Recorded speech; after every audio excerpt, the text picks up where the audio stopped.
Dad left me his worthless gas station now. My siblings will do anything to steal the $200 million secret beneath it. Before we begin the story, take a moment to support us by liking, sharing, and subscribing. Your support means the world to our channel and helps us spread more shocking true stories to light. Now, let's get started. Hey, Reddit. Long-time lurker, first-time poster. I need to get this off my chest because the last few months have been absolutely insane. A little background first. My name's Jake. I'm 32 years old, and for most of my life, I worked at my dad's old gas station. Not exactly glamorous, I know, but it wasn't just a job. It was his dream, and for years, I was the one keeping it alive. 3 months ago, my dad passed away. Massive stroke. He was a tough SOB, a Vietnam vet who never took a day off in his life, working up until he was 75. If I close my eyes, I can still hear his voice, still picture him in that oil-stained work shirt, lecturing me about hard work and perseverance. My sisters, Olivia, 38, and Sophia, 35, never saw things the same way. They always thought I was wasting my life, sticking around to help the old man run what they called a failing business. Olivia became a high-powered corporate attorney in Chicago, and Sophia is some big-shot investment banker in New York. They left town as soon as they could, only coming back once a year, usually at Christmas. And when they did, it was just long enough to flash their designer bags, talk about their luxury apartments, and remind me how much better their lives were. Meanwhile, I was the one who stayed. I was the one who helped Dad balance the books when his eyesight started going. I was the one who took over the repairs when his arthritis got too bad. I was the one who drove him to every doctor's appointment, made sure he took his meds, and sat with him when Mom died. Was it the life I had planned? No. I had big dreams once, wanted to design engines for NASCAR or Formula One. But life happens, and when Mom passed while I was still in college, someone had to step up. My sisters sure as hell weren't going to. I thought Dad appreciated it. I thought he understood what I gave up for him. But at the Will reading last week, I realized I had no idea just how much he had planned for me. The Will reading that changed everything. Dad's Will reading was last week, and to say it didn't go as expected would be the understatement of the century. Olivia and Sophia showed up in matching black designer outfits, clothes that probably cost more than I made in a month.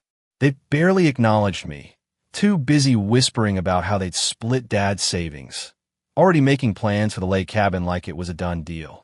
I sat there, silent. I already knew how this would go. Dad probably left everything to be split evenly. That's just how things worked in this family, right? Then, Dad's lawyer, a grizzled old guy named Mr. Patterson, who also happened to be Dad's fishing buddy, cleared his throat and started reading. To my daughters, Olivia and Sophia, I leave the sum of $75,000 each. Silence. Then Olivia blinked, as if she had misheard. That's it, she blurted, her voice sharp, disbelieving. Her reaction would have been funny if it wasn't so pathetic.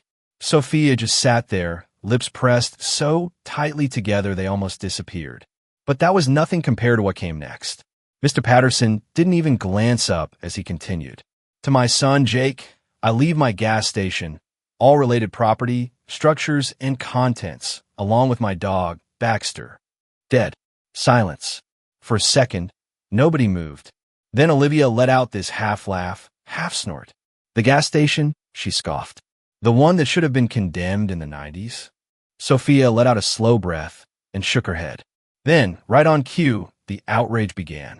They went off about how Dad must have lost his mind, how it was unfair, how I must have manipulated him by staying behind while they went off and built real lives. Sophia leaned against the table, slipping into business mode, her voice smooth, measured. Jake, I know you think this place means something, but it's just land. It's a headache. The regulations alone could bury you, and I don't want to see you stuck here, fighting a losing battle. Then Olivia jumped in, all fake sympathy. Dad was sentimental. We get it. But you're smart. You've always been smart. You don't have to struggle like he did. Let us help you. And just like that, the offer came. We'll give you $20,000 for the place. Walk away. No drama. No headaches. 20 grand. Not life-changing money, but a ticket out. For one split second, I actually considered it. No more fighting with busted gas pumps. No more sleepless nights over bills. No more being stuck in this dying town. I could finally leave, put my engineering degree to use, start over. But then I looked at my sisters, at how eager they were to wipe their hands clean of me, to pretend this was just some old, worthless gas station. And that's when it hit me. This place wasn't just land. This was Dad's life's work. While they were off chasing careers and sipping cocktails in penthouses, I was here, watching Dad pour 18-hour days into this place, learning everything he knew, keeping him company when Mom died. They didn't get it. They never would. No, I said, standing up. I'm not selling. Olivia's face twisted in frustration. Jake, be reasonable. What are you going to do with a failing gas station? I just shook my head. It's not about the money. She actually laughed. It's always about the money. She was wrong. And soon, I'd find out just how wrong. A rundown gas station, a grieving dog, and a mystery waiting to be uncovered. After the will reading, I drove straight back to Dad's gas station. I guess now my gas station. It's nothing fancy, just an old-school two-pump station with a garage for repairs. The sign out front is so faded you can barely read it. Dad always said he'd get it repainted one day, but he never got around to it. Waiting by the door, just like he always did, was Baxter. 12 years old, golden retriever mix, graying muzzle, bad hips, but still the best damn dog in the world. His tail wagged when he saw me, but then he looked past me, searching, waiting for Dad to step out of the truck. When he realized Dad wasn't coming, his ears drooped and his tail slowed, confusion clouding his old brown eyes. That broke me. I knelt down and hugged him tight, burying my face in his fur. And in that moment, I swear we both knew exactly how the other felt. Lost. Alone. Abandoned. I was stuck with a run-down gas station that barely broke even, a grieving dog who refused to leave my side. And now, on top of everything, two sisters who suddenly wanted family meetings about my inheritance. Something about the way they reacted at the will reading didn't sit right with me. Why do they suddenly care so much about this place? I decided to dig through Dad's office, see if I could make sense of things. Dad's office was like a time capsule. Every receipt, invoice, and property record from the last 40 years, neatly filed away. He had always been obsessively organized, but the more I looked, the more I started noticing patterns. Certain documents had blue check marks. Others had red dots. Then I found an old survey map stuffed in the back of a drawer. The same blue and red marks were all over it, numbers scribbled in Dad's sharp handwriting. It felt like he was trying to tell me something. That night, while Baxter snored under the desk, I kept digging. That's when I found it. A hidden compartment in the bottom drawer. Inside was an old photo album, full of pictures of the gas station in its prime, Mom and Dad when they were young, and dozens of photos of the land behind the garage. Some were marked with X's and measurements. But one picture stood out. Dad, standing with a suited man, both holding scientific equipment. On the back, in Dad's unmistakable handwriting, was a note. Initial confirmation with Steve M. Promising. My heart pounded. Who the hell was Steve M? And what had Dad been confirming? A mysterious structure and my sister's sudden interest. The next morning, I grabbed a machete from the garage and headed out back. The land behind a gas station had been overgrown for decades. Thick weeds, tangled brambles, even small trees had taken root. Nobody had touched it in years. But I had to know. I pushed through, following the spots Dad had marked in the photos. That's when I saw it. Almost completely hidden beneath the vines and brush was the rusted remains of a metal structure. Not big, maybe the size of shed, but definitely not just some old storage unit. It looked like some kind of drilling equipment. Why the hell would Dad have drilling equipment? I stepped closer, brushing away the vines. My pulse was hammering now. Whatever this was, Dad had kept it hidden. I reached out to pull away more debris. Then I heard it, the smooth purr of a car engine. I turned just in time to see Olivia's sleek BMW pulling into the lot. Shit. I quickly headed back to the front, trying to act natural. I had a bad feeling about this.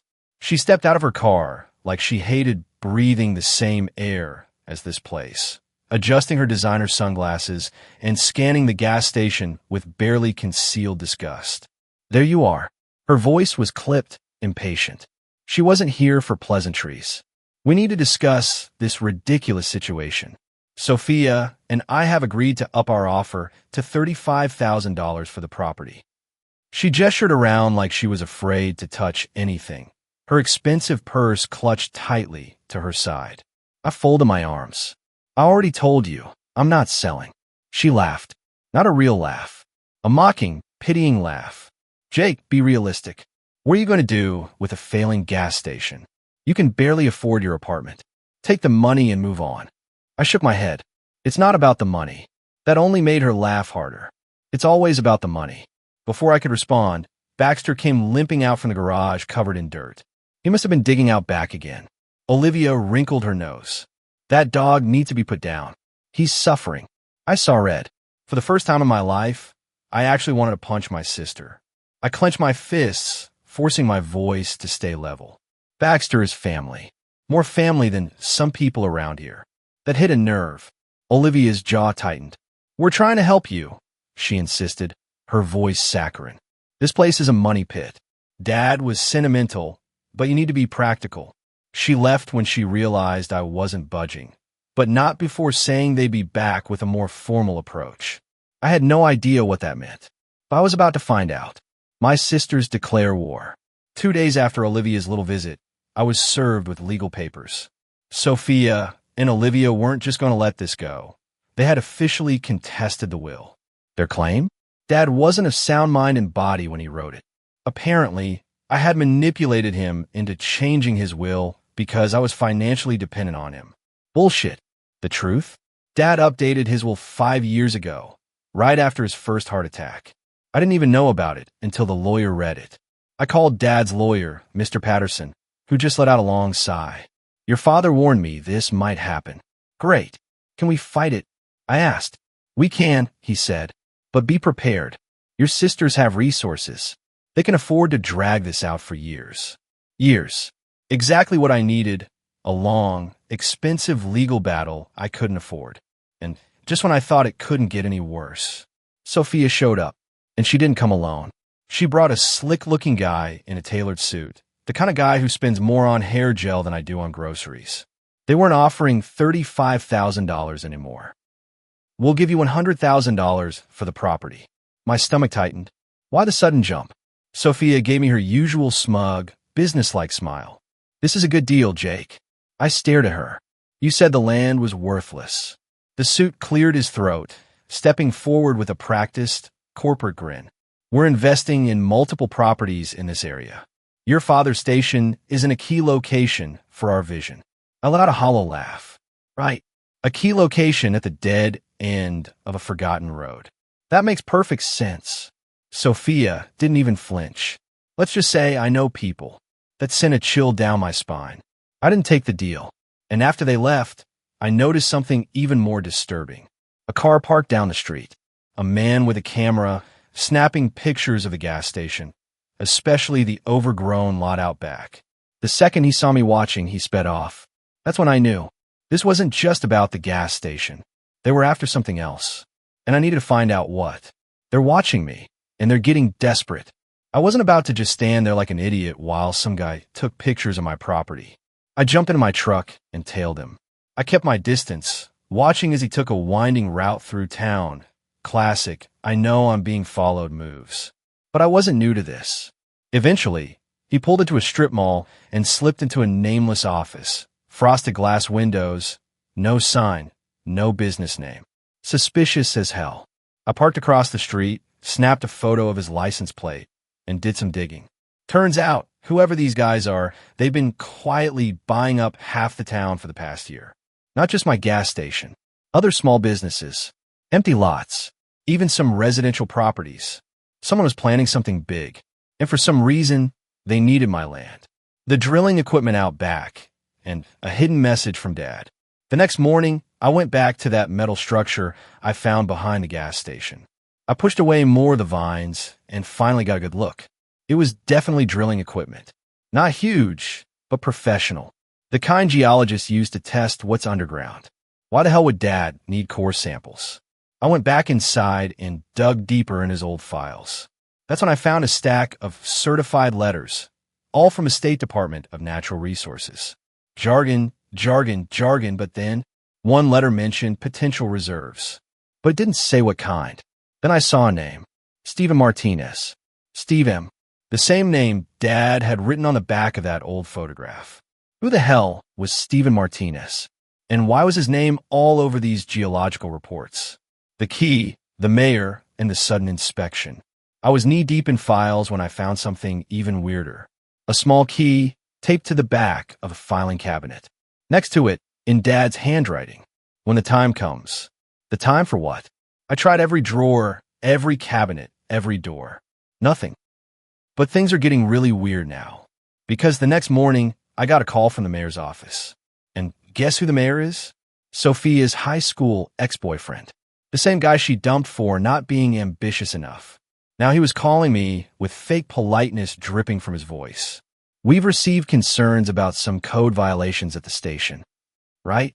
3 months ago, this place was fine. Now that my sisters wanted it, it was suddenly an environmental disaster. I was starting to feel like I was trapped in a low-budget conspiracy thriller with bad actors. Baxter knew before I did. At least I still had Baxter. Old boy had been acting strange, digging obsessively out back, near the drilling equipment. I finally went to check it out. That's when I found it. A concrete slab, half buried under years of overgrowth. What the hell was a slab doing out here? And why was Baxter acting like he'd just uncovered the meaning of life? I didn't have time to figure out, though, because that's when the inspection team showed up. Except they weren't actually here to inspect the gas station. They barely looked at the pumps or the garage. Instead, they spent over an hour poking around out back, taking soil samples, snapping photos. I confronted one of the inspectors, a younger guy who looked uncomfortable as hell. "Look, I don't know what's going on here," he muttered. "But this isn't a normal inspection. Someone's putting pressure on us to find violations." Great. So now the mayor was involved in whatever my sisters were planning. And I still didn't know what the hell they were after. But I was about to find out. An old name, a new threat, and my sister's not-so-subtle warning. That night, I stayed up late, digging into Steven Martinez, the guy whose name kept showing up in Dad's old documents. Except there was nothing. No business records. No LinkedIn. No property listings. It was like he didn't exist. Either he was a ghost, or someone made sure his name disappeared. I didn't have time to dwell on it, though, because that same night, Sophia called. For once, she wasn't acting smug. Instead, she sounded almost concerned. "Jake, I'm worried about you." "Oh, please.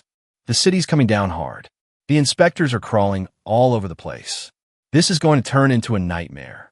She let that sink in before continuing, her voice going all soft and reasonable. "We talked to the buyers. They're willing to go up to $150,000. That's a huge win for you, Jake." I said nothing. She sighed. "Look, we both know this place isn't worth the hassle. Dad wouldn't have wanted you to sink your life into this." That set me off. And what exactly did Dad want, Sophia? Silence. A long, uncomfortable pause. Then, in a voice almost too gentle, she said, "Just take the money, Jake. This isn't going to end well for you if you keep fighting." Was that a threat? For my own sister? I hung up, my heart pounding. I needed answers. Fast. The secret in Dad's safe. I tore through Dad's office, looking for anything I might have missed. Then I remembered the safe. Dad never let anyone touch it. Not even me. He always said it held his retirement plans. I'd already tried every obvious combination. Birthdays, anniversaries, addresses. Nothing worked. Then I stopped and thought. What mattered most to Dad? I tried the date he bought the gas station. Click. The door swung open. No cash. No gold bars. No hidden stacks of money. Just a thick folder labeled property assets, a small box of keys, and an old thumb drive. My pulse quickened. The folder was full of deeds, but not just for the gas station. Dad had been buying up land around it for decades. Nearly 40 acres. For what? A gas station that barely scraped by? It didn't make sense. I grabbed the survey reports and took them to a geologist the next morning. He flipped through the pages, his frown deepening. "There's something here," he muttered. "See these chemical markers? I don't want to jump to conclusions, but this could be valuable." I felt my stomach twist. Valuable how? Hard to say without a full report, but this could be big. The hatch in the ground, and the lock that was waiting for me. I wasn't going to sit around waiting. I grabbed a shovel and went back to that concrete slab out back. If Dad wasn't going to give me a straight answer, I was going to dig until I found one myself. 3 hours in, dirt flying everywhere. Every muscle in my body screaming at me to stop. But then I hit metal. I brushed away the dirt, and there it was. A hatch. An old, rusted metal door built right into the ground. I stared at it, my breath catching in my throat. Dad spent years hiding something down here. And now, even after his death, it felt like he was still keeping me out. I reached for the rusted padlock, securing it shut, and then I froze. I knew this lock. I had seen it before. The key. The one I found taped to the filing cabinet. The one labeled when the time comes. My hand shook as I slid the key into the lock. It clicked open instantly, like it had been waiting for me all this time. I hesitated for only a second before pulling the hatch open. A rush of stale air hit me. Beneath the hatch was a narrow set of concrete stairs, disappearing into darkness. My stomach twisted. This wasn't just some old storage room. This was deliberate. Dad built this to be hidden, and I was about to find out why. Dad's underground secret, and the truth he took to his grave.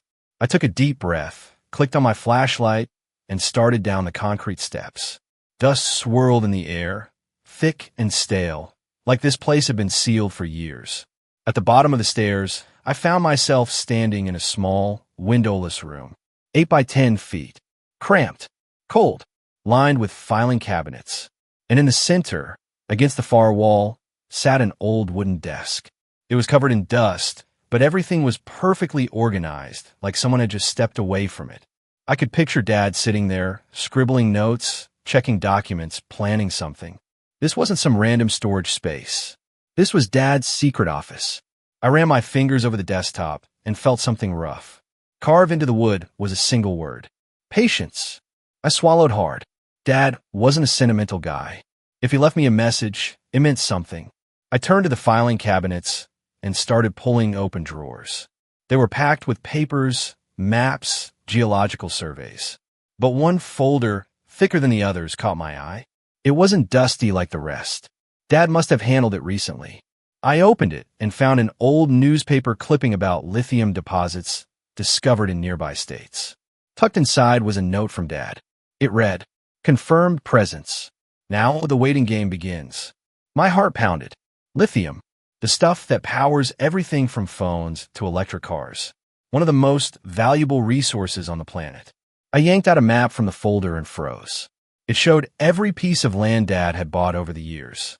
And it all formed a perfect circle right around my gas station. He wasn't just holding on to a failing business. He was sitting on a gold mine, and nobody knew it, except maybe my sisters. And that's when it all clicked. They knew, and they were never going to stop. I grabbed as many files as I could and scrambled back up the stairs. But before I could even process what I had just found, Baxter started growling. I snapped my head up. Through the trees, at the edge of my property, I saw a shadowy figure standing there, watching me. The second I yelled, they took off running. The next morning, the hits kept coming. Dad's lawyer called. "Your sisters just filed an emergency injunction. They're trying to stop you from altering or damaging the property while they contest the will." Too late for that. But I didn't mention the underground room. Then it got even weirder. A black SUV rolled up to the gas station. 2 men in government-grade suits stepped out, looking like they walked straight out of a bad crime thriller.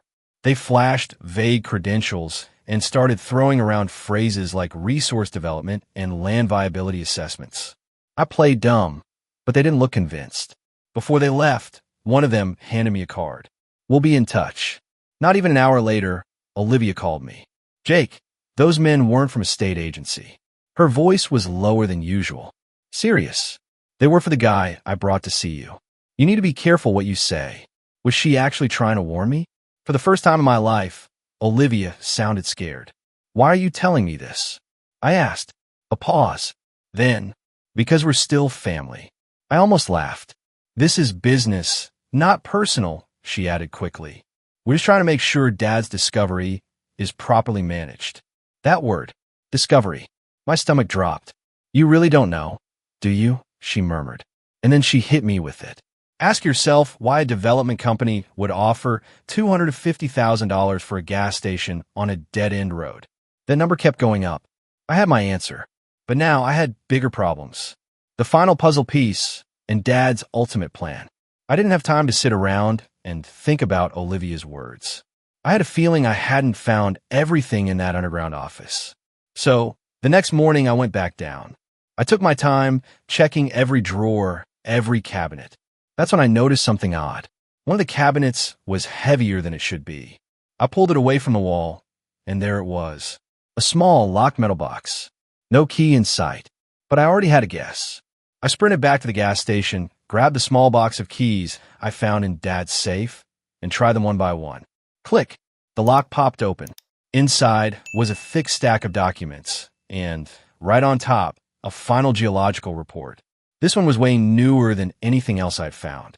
My hand shook as I scanned the pages. At first, it was just numbers and geology jargon. Then I saw it. Lithium. Confirmed high-grade lithium reserves. Estimated market value. $200 million. I blinked. Read it again. $200 million. My pulse roared in my ears.